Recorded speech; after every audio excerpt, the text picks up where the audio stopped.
Hello students, welcome to Educate. We are going to continue with chapter number 9 of class 12 physics. So in previous lecture we have studied about total internal reflection. Today we are going to continue with that but in detail. So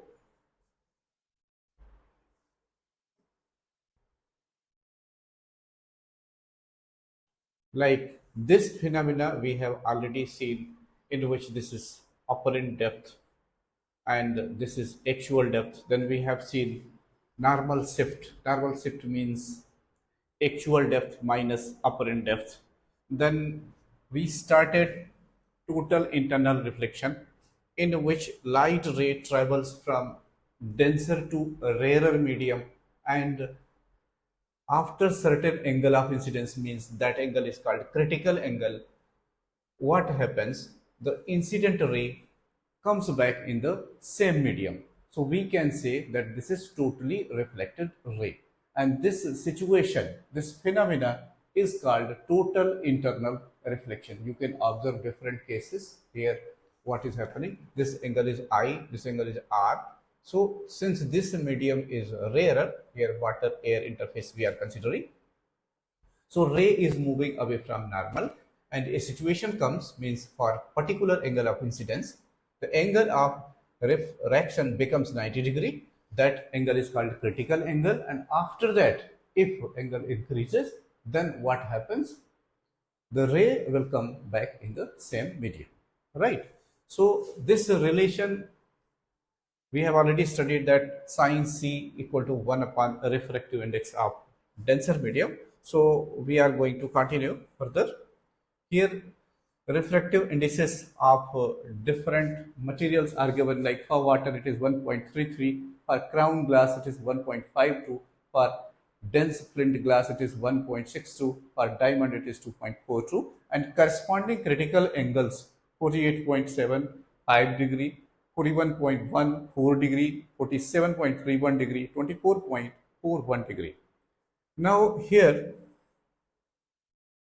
a demonstration for total internal reflection. So it's simple, you can read it. This is the case where a ray is going in same medium and it's coming back, and then we are going to study some uses, like here we are considering this prism, right? This is a prism designed to bend rays by 90 degree and then 180 degree. So let's see the diagram here. What is happening? This is prism, this is object. So one ray moves like this and it is striking at this point. Then if we join this, so we can find this is critical angle. So the ray will be directed like this. The same here, this meets at this face, and here situation of total internal reflection is met, and hence the ray moves like this. So image of object AB is formed here, A dash, B dash, right? So you can say ray is bent by 90 degree. So this is first case. See here what is happening. This is object, one ray is going like this, and after total internal reflection it moves like this, and here also same phenomena is occurring, and then ray will move like this, right? Consider this upper ray B, it reaches here. At this point total internal reflection occurs, and then this ray moves like this, then it moves like this. So here image of object AB is formed as A dash B dash. Here if you see, here B is upward, A, and here image will be upside down. So in this case what is happening? So here ray is turned through 180 degree of angle. Another situation here, if you see, this is object, two rays are moving like this, one ray goes here, after total internal reflection it goes here, and then it is emerging like this. Another B, this ray starts from B, it goes like this and it goes like this. Here again total internal reflection occurs, and after that this goes like this. So object is here, its image is formed here, but it is inverted, correct? So you have seen. Now we will see the use of total internal reflection in optical fibers.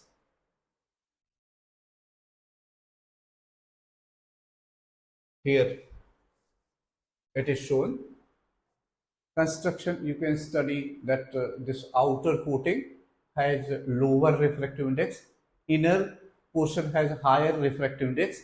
So the phenomena of total internal reflection is taking place. This ray enters at this point, it bends toward the normal, it goes at this point, here total internal reflection takes place, then this ray moves like this, then again, so at this point also total internal reflection occurs. So at every point wherever the ray strikes, total internal reflection is occurring, and hence ray is bent. So light ray undergoes successive total internal reflection as it moves through an optical fiber. So you can just go through it, but it is simple. Now, refraction at spherical surfaces. So we are going to see different situations that how refraction occurs. Like here. Here there is point object. This is denser medium, and this is normal. This point is C. So this is normal, and this is incident ray. So ray is meeting at point N, and then it bends toward the normal, and it meets this x principal axis at I, right? And we assume that a refractive index of this medium is N1 and that of this medium is N2. Here we can draw perpendicular from here till here, and whatever point we take, suppose we take D, then later on we will say that this curvature is less, and in that case this point and this point will coincide. And distances, if we measure this object distance from point M is equal to U, and image distance, here image is formed at I, so image distance will be V. U will be negative, V will be positive, and this is radius of curvature, that will be Cm, which is written as R. And this is angle of refraction, this is angle of incidence. Here we can apply tan theta, right? So if we take tan NCM, where is NCM? NCM, tan theta. So this is perpendicular NM, and CM, as I told you, if we take point D here, so we will say that D and M coincide, so it is better to write N M and divided by Cm. So that is written here. Similarly, tan IM, if we consider here this angle NIM, so tan NIM will be Mn upon Mi, perpendicular upon base. Alright. So further, if we consider this I will be sum of, if we apply that formula, what is formula? External angle is equal to sum of two remote internal angles. Then we can say that I is exterior angle to triangle NOC, and therefore I equal to sum of two remote internal angles. So we can write those values Mn upon OM plus Mn upon MC. Right? Is it okay? Now, angle R we consider. R will be, for that, if we take this angle as exterior angle, in that case we will get. So let's analyze it other way around, because whatever is written, that is posing little problem to you, I think. So let's try it other way around. So here what all is happening. So let's see. This is denser medium extended up to here. Here this is normal. This point is C up to here. This is M, right? This distance is R, and image is being formed here. This is I, right? And here we can draw perpendicular up to here, and then as we have seen, object is here. This angle is I, right? And we can also write alpha, beta, gamma. That will be better. Suppose this angle is R, this angle is I. Suppose this angle is alpha, this is suppose beta, and this is gamma. Right? This is R, this is gamma, don't get confused. This is gamma. Now, if you observe carefully, what do you get? I is external angle of which one? Angle I is equal to alpha plus gamma, correct? And also if you observe, this is gamma. Here if it is not clear, this is gamma. Gamma is equal to R plus beta. And when angles are small, in that case we can take tan I equal to just I. So we can put at least here alpha equal to tan alpha and gamma equal to tan gamma, etc. And then we will apply formula. Formula will be mu1 sine I1 equal to mu2 sine I2, or you can write mu1 sine I equal to mu2 sine R. That will be better, mu2 sine R. So don't write this. And if this angle is small, in that case we can write mu1 sine I will become mu1 I, right? So that will be simple. The concept is mu1 sine I equal to mu2 sine R, right? We are taking that this has a refractive index mu1 and this medium has a refractive index mu2. So when angles are small, then we can say mu1 I equal to mu2 R, and this relation we will convey here. And here our concern is I. First we will get I from here, and then we will put these values there, and then we will try to get one relation. So let's try this. So I am leaving, just we are evaluating value. We are taking it as tan alpha. If we take tan alpha, then this will be, suppose this is M, this is say N, this is NM, right? So perpendicular NM divided by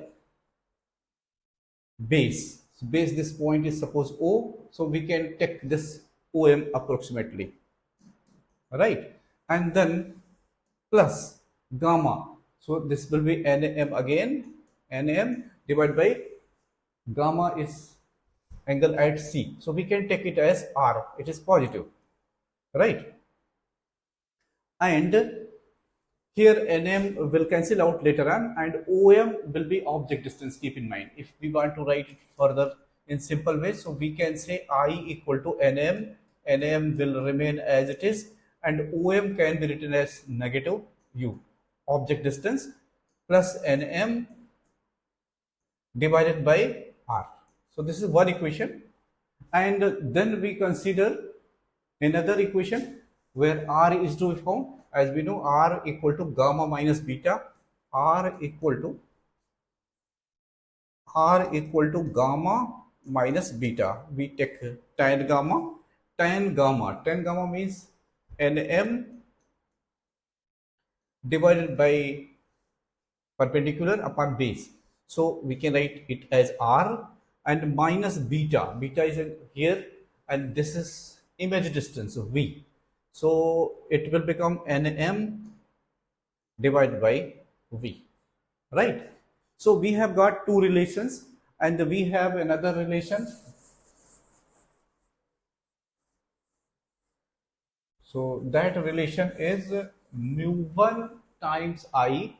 So mu1 times I equal to mu2 times R, right? So I is this much, so mu1 times NM divided by R minus NM divided by V is equal to mu2 times R. So R is equal to, I think I have written wrong, so let's rectify it. Mu1 times I is this, NM divided by minus U plus NM divided by R equal to mu2 times this value, mu2 times r. So Nm divided by r minus Nm divided by V, right? And now what we can do, we can remove Nm, and then whatever is left we can write mu1 1 upon minus u plus 1 upon r equal to mu2 1 upon r minus 1 upon v, right?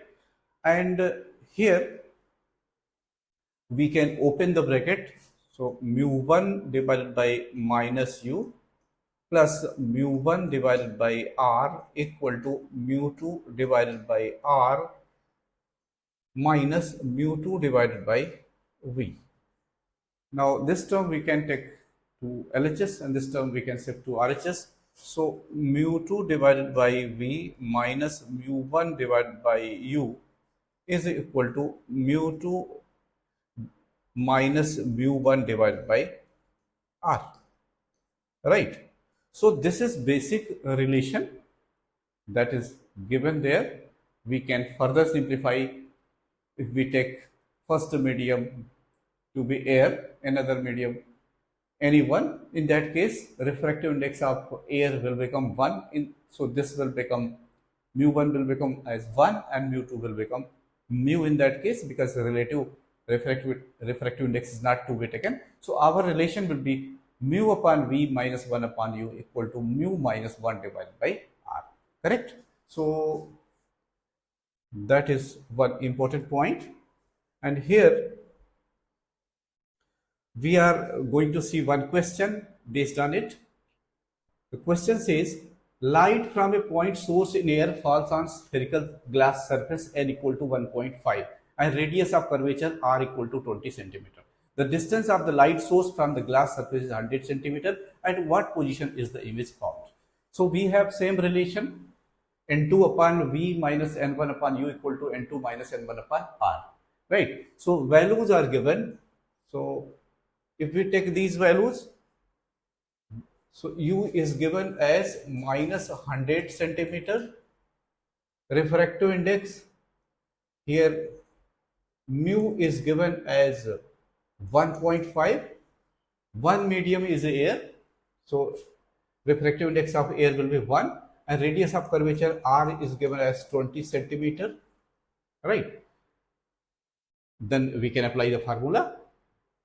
So formula will be mu upon v minus, here mu will not be there since another medium is air, so we can just write mu upon v minus 1 upon u equal to mu2 minus mu1.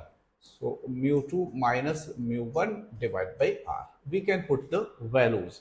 So after putting mu equal to 1.5, v is to be found. U is given as 100, so minus 100, so this will become plus, and mu2 is 1.5, mu1 is 1, so difference will be 0.5 divided by radius of curvature is 20 centimeter. So if we evaluate it, it comes out to be 100 centimeter, correct?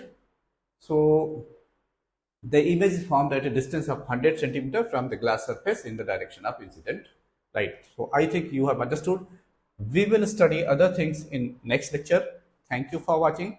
Team Educate.